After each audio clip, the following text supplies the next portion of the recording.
Well, my husband and I and the family, we went away for Passover, for Pesach, and we spent about 8 days, 8 or 9 days with 1,000 people. Really, 1,000 people at this beautiful, beautiful retreat. We had a fantastic, fantastic time. I spoke, my husband spoke. We had a great family vacation. Now, it was very interesting because we were with all of these people, and almost, most of the adults were married. And when was the last time you spent day upon day upon day with a bunch of married couples? Really? So many of the meals were some inside, some outside, and you couldn't help but share tables with people, and even when you're just walking through or hanging out, and you can't help but overhear how people talk to each other. Now, I have to tell you, it was kind of shocking to me how husbands and wives talk to each other. Really. I guess I just don't hang out with a lot of couples, and I don't. It was sort of an anthropological study in marriage. That when people don't think you're listening to them, how they speak to one another. They are often, their tone is very dismissive, often very critical, sometimes demeaning. And I had to hold back from saying something. Like, how can you speak to your husband that way?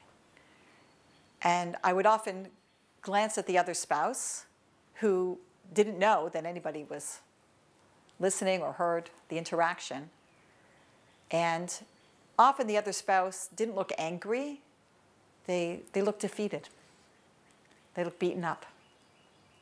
This is not good.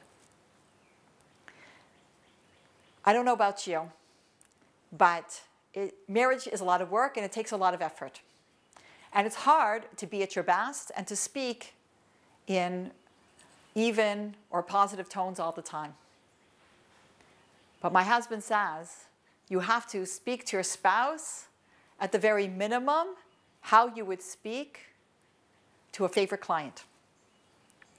Would you be short-tempered?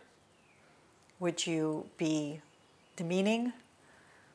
Would you be combative? No.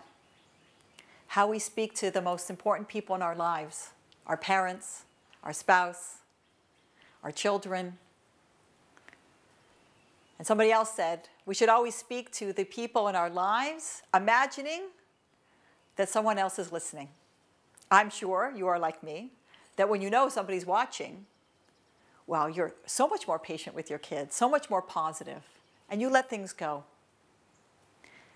Well, somebody is always listening. It's the Almighty. And I think he was probably pretty disappointed to listen to how husbands and wives treat each other. We have to raise the bar. Really.